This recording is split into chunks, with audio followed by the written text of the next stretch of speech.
Hello guys, तो कैसे हैं आप सब। उम्मीद है सभी खैरियत से होंगे। आज मैं एक नई स्टोरी स्टार्ट करने वाली हूँ जिसका नाम है फॉर माई लॉस्ट लव। और ये स्टोरी बहुत ही ज़्यादा मज़ेदार है, जिसमें हमारी हीरोइन अपने फेवरेट कैरेक्टर को बचाती है। लेकिन वो कैसे बचाएगी, चले जानते हैं। तो कहानी की शुरुआत होती है और हमें एक लड़की दिखाई जाती है जो कि चर्च में आई हुई थी। और तब वो बहुत ज़्यादा बेहाल थी। वो सोचती है मेरे लिए इस दुनिया में जीना बहुत ज़्यादा मुश्किल हो गया है, लेकिन सिर्फ तुम ही मेरी होप थी। लेकिन काइल वो तो अब मर चुका है। और तभी उसके कदम लड़खड़ाते हैं और वो धर्म से नीचे गिर जाती है। वो कहती है नहीं, मेरा काइल मरा नहीं है, उसको मारा गया है, उसका मर्डर किया गया है। और तब वो कहती है क्या यहाँ सच में कोई गॉड है भी? अगर है तो काइल को ऐसे अबंडन नहीं किया जा सकता था और सबने उसको मरने के लिए छोड़ दिया। क्या यहाँ इस दुनिया में रहने की मेरी कोई वजह है भी? अगर ऐसा ही है तो मैं अपने बिलव्ड की जान बचाना चाहूंगी। काइल, मैं उसको बचाना चाहती हूँ, लेकिन क्या मैं उसको बचा सकती हूँ? और तब सीन चलता है और हमें शुरुआत से बताया जाता है। हेस्टिया हमारी हीरोइन, वो कहती है मेरा नाम है हेस्टिया और मैंने इस नावल में एक करेक्टर पोजेस किया है। और तब वो हमें बताती है मैं तो अपनी दुनिया में फेवरेट नावल पढ़ने के बाद आराम से सो गई थी, लेकिन जब मैंने अपनी आंख खोली तो मैं हेस्टिया बन चुकी थी। और तब वो शीशे के आगे अपने आप को देखती है। वो कहती है वाह, ये तो बहुत ज़्यादा खूबसूरत है, आखिर ये है कौन? लेकिन तब उसे पता चलता है हेस्टिया वो तो एक कॉमनर थी जिसकी कोई फैमिली नहीं थी, लेकिन वो पता नहीं कैसे बहुत ज़्यादा अमीर थी। वो सोचती है कि तो इंसेन है ना, मेरे पास इतनी ज़्यादा दौलत है, लेकिन जब भी कोई ट्रांसमाइग्रेट होता है तो ये ऐसा नहीं होता कि उसके पास कोई रकम ना हो। मेरे पास इतने पैसे कैसे आ गए? और तब वो जूस को और सोने को देखती है। वो कहती है वाह, मैं तो बहुत ज़्यादा अमीर हूँ। और तब वो कहती है ठीक है, मैं अपनी आराम से लाइफ गुजारूंगी। और तब वो जल्दी से जाती है मर्चेंट गिल्ड के पास। वो कहती है मुझे अभी एक आइडेंटिटी चाहिए। तो वो कहता है पागल तो नहीं होगी ना? लेकिन तभी वो सोने की बोरी उसके मुंह पे मारती है। वो कहता है थैंक यू मैम। और तब उसने अपनी आइडेंटिटी ले भी ली थी और वो नोबल बन गई थी। और उसके बाद सबसे पहला काम उसने किया था बैंक्वेट अटेंड करने का, क्योंकि वहीं पर स्टोरी के 3 मेन कैरेक्टर्स यहाँ था। और सबसे पहले नंबर पे थी हीरोइन डियाना, जिसके पिंक बाल थे। और हमारी सोचती है कि तो हीरोइन है ना, मुझे लगता है ये बहुत ज़्यादा खूबसूरत है। और वो तो अपना दिल पकड़ लेती है। और दूसरे नंबर पे था मेल लीड हेलियोस, जो कि वहाँ का क्राउन प्रिंस था और बहुत ज़्यादा ब्राइट था। तो हमारी सोचती है ऑथर ने सही चॉइस की है, ब्लैक हेयर और रेड आइज, ये तो बहुत ज़्यादा हैंडसम लग रहा है। लेकिन तभी बाकी लेडीज बात कर रही थी हमें उनके पास नहीं जाना चाहिए, उनके पास कौन जा सकता है, उनका ट्रियो तो बहुत ज़्यादा मजे का है। तो हमारी सोचती है ट्रियो। और तभी वहाँ पर एक और आदमी आता है। तो हमारी कहती है हाँ बिल्कुल, यही है तीसरा मेन कैरेक्टर जिसका नाम है कैलियस। और वो तो बहुत ज़्यादा हैंडसम था और उसके सिल्वर बाल थे और वो था सेकंड मेल लीड। तो हमारी कहती है वाह, यही तो मेरा फेवरेट कैरेक्टर है इस पूरे नावल में, सबसे ज़्यादा मुझे यही तो पसंद है। माय बेबी, कितना क्यूट है ना ये। और तब वो तीनों इकट्ठे थे और हर कोई बात करता है इनका ट्रियो तो बहुत ज़्यादा अच्छा लग रहा है, ये तो बहुत ज़्यादा फेमस है ना? ऐसा लगता है ये बिल्कुल किसी पेंटिंग से आए हैं। तो हमारी सोचती है हाँ ये सही कह रही हैं, मैं भी तो उनकी फ़ैन हूँ ना, देखो ज़रा कितने ज़्यादा हैंडसम लग रहे हैं और कितने ज़्यादा प्यारे। तो तभी पार्टी खत्म हो जाती है और वो सोचती है लेकिन कभी भी मैं उनको अप्रोच नहीं कर पाई, क्योंकि इस नावल में, इस स्टोरी में मेरा तो कोई किरदार है नहीं। तो शायद मुझे लगता है इस नावल के खत्म होते ही मैं भी वापस चल जाऊंगी। और डियाना वो तो बिल्कुल एक एंजल की तरह है जो हेवन से उतरी थी और उसके पास हीलिंग एबिलिटी है, जिसकी वजह से वो हर किसी को हील करती थी। और इस तरह उसको कैलियोस और हेलियोस मिले और वो उनके साथ बेस्ट फ्रेंड बन गई। लेकिन जब उसके रास्ते में वो जरा मुश्किलें आई तो क्राउन प्रिंस उसकी तरफ हाथ बढ़ाया और कहा मैं आपको ज्वाइन करना चाहता हूँ। तो कैलियोस वो भी पीछे नहीं हटा, उसने कहा जी बिल्कुल, मुझे मत भूलिएगा डियाना। और तब डियाना बहुत ज्यादा खुश थी और वो तीनों तब से अनसेपरेटेबल थे। और इस कहानी की एक मेन विलन भी थी जो कि ड्यूक की डॉटर थी। और वो चाहती थी कि वो क्राउन प्रिंस से शादी कर ले, लेकिन क्राउन प्रिंस वो डियाना के पीछे था। इसलिए उस विलन ने कोई मौका नहीं छोड़ा डियाना को बार बार जलील करने का। लेकिन काइल और क्राउन प्रिंस हेलियोस दोनों उसके साथ थे और वो विलनेस हर बार उसका मजाक उड़ाया करती थी जब भी कोई नोबल पार्टी होती थी या फिर जो भी कुछ भी था। और इस सब पे काइल को बहुत ज्यादा गुस्सा आया और उसने कुछ ऐसा किया कि मार्कोस की पूरी फैमिली, उस विलनेस की पूरी फैमिली को जहर दे दिया, जिसकी वजह से वो तीनों हैप्पीली रह सकते थे। लेकिन ये सब कुछ इतनी आसानी से नहीं चला और तभी वहां पर कोई कप तोड़ता है और वो थी डियाना। वो कहती है तुम्हें क्या लगता है तुमने उनको मार दिया तो मैं खुश हो जाऊंगी? तो काइल कहता है डियाना मैं तो बस तुम्हारी, तो वो कहती है मेरी हेल्प करना चाहते थे, यही कहना चाहते ना तुम, लेकिन मुझे ये कुछ नहीं सुनना, तुम तो बहुत ज्यादा डिस्गस्टिंग हो, मैं दोबारा कभी भी तुम्हारा चेहरा नहीं देखना चाहती। तो वो सोचता है क्या सच में मैंने उसके लिए सब कुछ किया लेकिन वो मेरा चेहरा नहीं देखना चाहती? और उसके बाद डियाना ने दोबारा कभी भी काइल के साथ बात नहीं की और वो अपने बेस्ट फ्रेंड यानी कि क्राउन प्रिंस से भी अलग हो गया। और तब कुछ अरसे बाद उनकी शादी हो गई और इसी तरह पूरे नावल की हैप्पी एंडिंग हो गई। और हमारी हीरोइन भी क्राउड में छुपकर उनको देख रही थी। वो सोचती है फाइनली नावल एंड हो गया, तो इसका मतलब है मैं वापस जा सकती हूँ, है ना? और वो इन दोनों को देखती है और सोचती है ये लोग तो बहुत ज़रा हैप्पी लग रहे हैं, लेकिन अगर कायल यहाँ पर होता फिर तो ज़रा अच्छा होता है ना।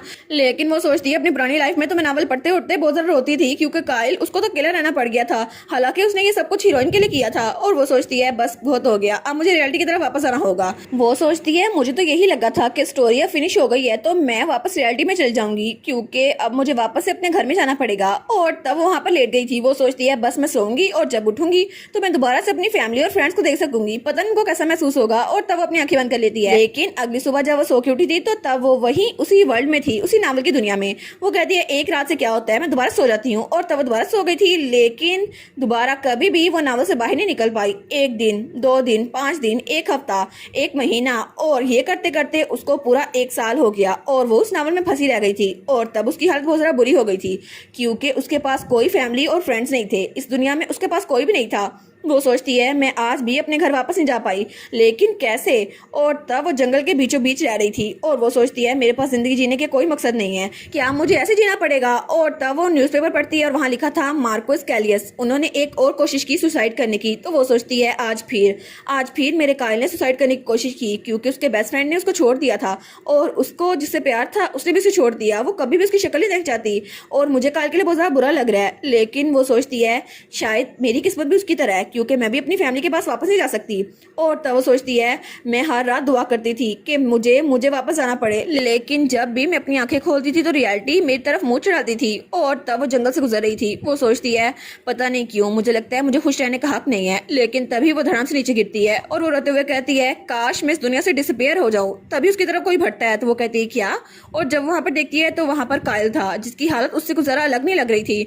तो वो कहती है ये ख्वाब है ना, कायल यहाँ पर क्या कर रहा है। तब कायल वहां जाने लगता है। वो कहती है 1 मिनट रुको तो सही। तो कायल कहता है क्या हुआ। और वो सोचती है सच में ये कायल ही है ना, ये कोई ख्वाब नहीं है। तो वो कहती है 1 मिनट रुको सही।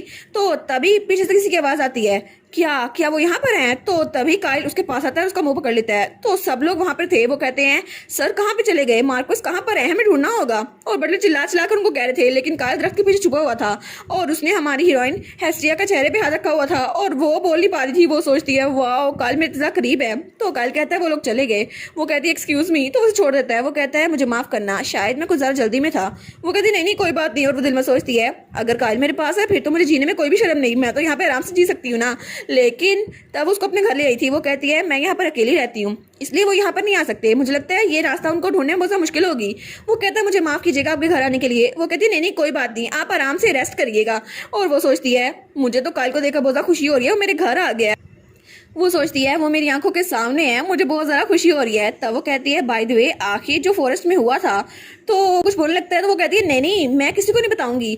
तो वो कहता है तुम भी तो मेरी तरह हो ना, तुमने कहा था मैं इस दुनिया से गायब होना चाहती हूँ, तो तुम भी बिल्कुल मेरी तरह जी रही हो है ना। तो हमारी कहती है हाँ बिल्कुल, मैं भी अपने घर वापस आना चाहती हूँ, लेकिन मैं दोबारा कभी भी अपनी फैमिली और फ्रेंड्स को देख नहीं पा रही इसीलिए।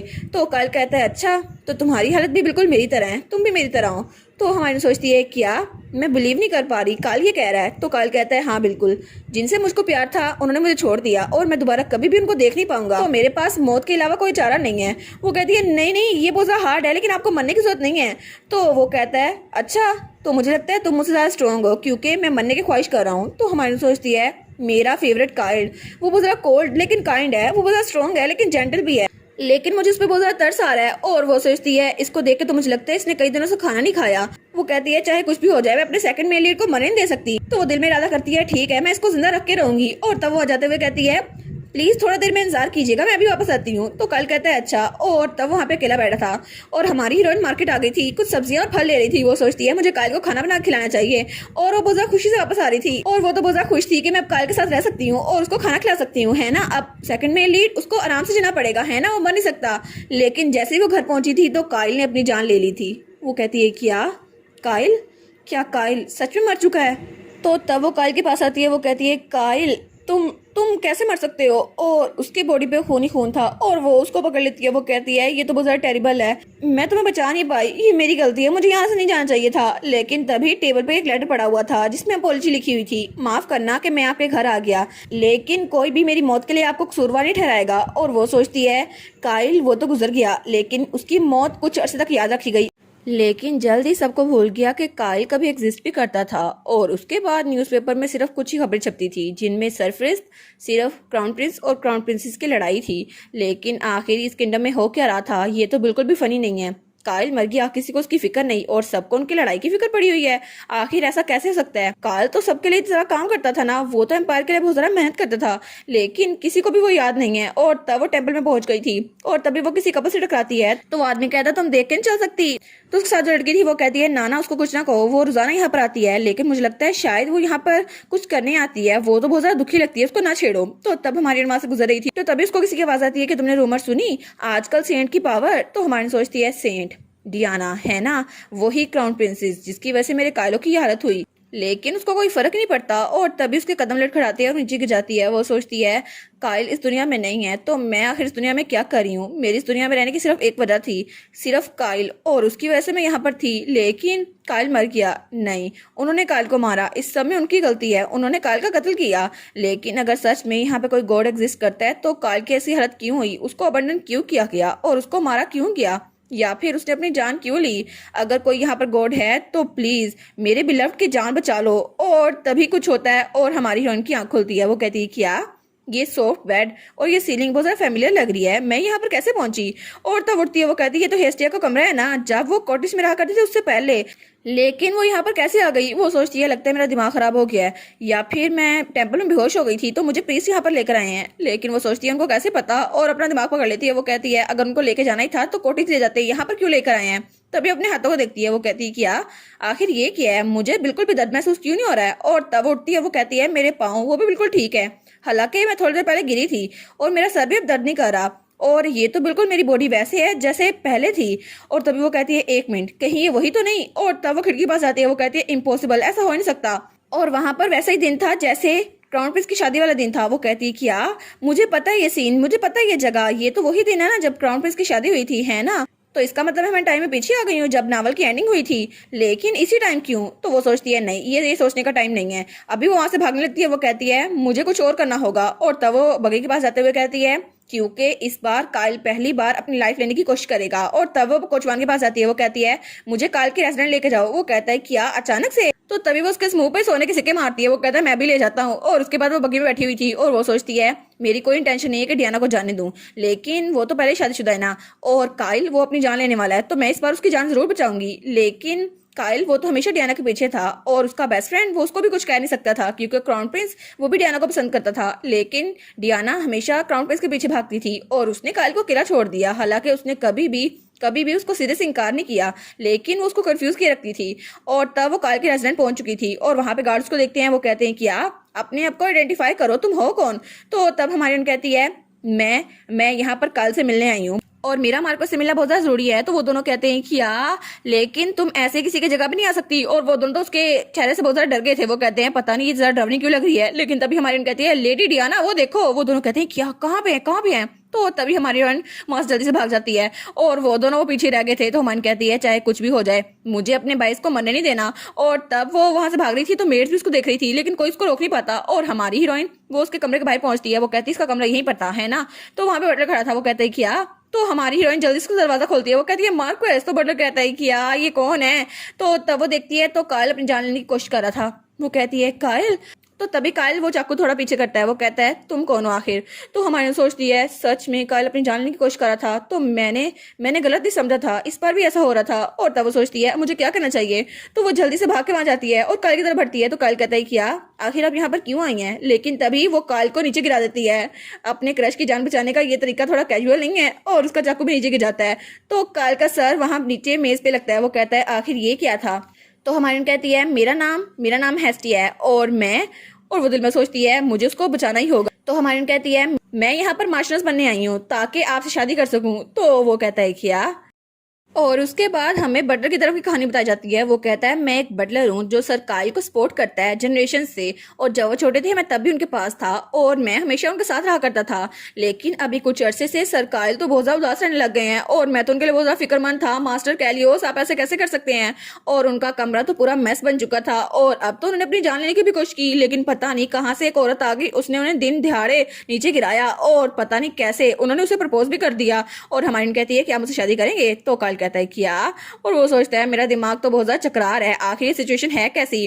तो हमारी सोचती है मैंने ये कर दिया, और उसकी सिचुएशन भी कुछ ऐसी थी। वो सोचती है पता नहीं मैंने बिना सोचे समझे ये कर दिया, लेकिन मैंने उसे प्रपोज क्यों किया, मुझे तो उसकी जान बचानी थी ना। लेकिन तभी वो कुछ ज्यादा ही नर्वस हो रही थी। वो सोचती है मैंने ऐसा क्यों किया। तो तब उसकी गुड साइड और बैड साइड उसके साथ आई थी। उसकी एंजल वाली साइड कहती है तुमने अच्छा किया, अब जाओ उससे शादी कर लो। तो उसकी बैड साइड कहती है हाँ हाँ तुमने अच्छा किया, अब जाओ उस बटलर को भी मारो और जाओ उससे शादी कर लो। वो कहती है काम तो एक ही है, फिर दोनों को मारने की क्या जरूरत है। उसकी बैड वाली साइड कहती है काइल तुम्हारे सामने है ना, चलो उससे शादी कर लो, उसे पूछने की जरूरत नहीं है, उसको किडनैप कर लो। तो उसकी दूसरी वाली साइड कहती है चलो ना उससे शादी कर लो। तो तभी काइल कहता है क्या मैरिज। तो वो कहती है नहीं नहीं मेरा ये मतलब नहीं था, मेरा मतलब था। तो काइल कुछ कहने लगता है तो हम कहती है क्या मार्कस क्या हुआ। तो काइल थोड़ा सा हंस रहा था जैसे अपना मजाक उड़ा रहा हो। वो कहता है तो ये तुम्हारे लिए बिग डील नहीं है ना, तुम ऐसे यहाँ पर घुस आई तो तुम्हें लगता है कि मैं आसानी से मान जाऊंगा, क्या तुमने मुझे इतना फ्री समझा हुआ है। तो वो कहती है नहीं मेरा ये मतलब नहीं था, मैं तो यहाँ आपको बचाने के लिए आई थी। तो वो कहता है जैसे तुम चाहती हो करो। वो कहती है क्या मार्कस। तो बटलर कहता है क्या। तो तभी वो कहती है लेकिन आप ऐसे कैसे कर सकते हैं। तो वो कहता है तुमने खुद ही कहा था ना तुम मार्चर्स बनना चाहती हो, तो प्लीज जो चाहती हो वो करो। वो कहती है क्या इतनी आसानी से, लेकिन ये शादी का मामला है, आपको ऐसे नहीं कहना चाहिए, लेकिन आप ऐसे कैसे कह सकते हैं। तो तभी वो कहता है बाकी की बातें बटलर से करो। तो बटलर कहता है क्या। तो हमारी कहती है हैं इतनी जल्दी। और तभी वो उन दोनों को बाहर निकाल देता है। वो कहता है मुझे अब रेस्ट करना है, तुम दोनों बाहर जाओ। तो वो दोनों कहते हैं क्या, और दोनों एक दूसरे की तरफ देखते हैं। और बटलर तो वो चाकू भी बाहर ले आया था ताकि काल दोबारा से अपनी जान लेने की कोशिश न करे। तो तब हमारी सोचती है सीरियसली आखिर यहाँ पर हो क्या रहा है। तो तभी बटलर वहां जाने लगता है। वो कहता है क्या कोई यहाँ पर है, जाके चेक करो मार्क पर सही सो भी रहे हैं या फिर नहीं। और तब वो लोग ड्राइंग रूम में आ गए थे और हमारी हेस्टिया अपने आप को इंट्रोड्यूस करवाते हुए कहती है मेरा नाम है हेस्टिया, मैं लॉर्ड एलिया की बेटी हूँ। और तब वो कहती है अब मुझे से बताना ही पड़ेगा, लेकिन अब मैं क्या बताऊँ, मेरी कोई आइडेंटिटी मेन तो थी नहीं ना। तो बटलर कहता है मेरा नाम है लिरोस और मैं मार्कुस का बटलर तब से हूँ जब वो छोटे थे। तो मैंने सोचती है मुझे पता है, मैंने तो नॉवल में पढ़ा था। तो वो कहता है टू बी ऑनेस्ट मुझे सिचुएशन की समझ नहीं आ रही, लेकिन क्या आप मुझे माफ करेंगी अगर मैं आपसे कोई रूड क्वेश्चन पूछूं। तो वो सोचती है क्योंकि रूड तो मैं थी ना यहाँ पर घुसने की वजह से। वो कहता है वेल फर्स्ट ऑफ ऑल आप यहाँ पर इस मार्कुस के महल में घुस आई और आप उनके रूम में भी चली गई और उनकी क्वेस्ट को भी इग्नोर कर दिया, और ये बात उसके सर में जाके लगती है। वो कहता है उसके बाद आपने उन्हें धक्का दिया और उनका सर टेबल में जाके लगा, और ये बात भी उसके सर में जाके घुसती है। वो कहती है ये रूड क्वेश्चन नहीं है, ये तो सही बात कर रहा है। तो तब बटलर कहता है लेकिन अगर आप ना होती तो मार्कुस आज जिंदा ना होते, इसके लिए मैं आपका शुक्रिया अदा करना चाहता हूँ। और तब उसको समझ झुकता है। तो हमारी सोचती है क्या ये मेरा शुक्रिया अदा कर रहा है।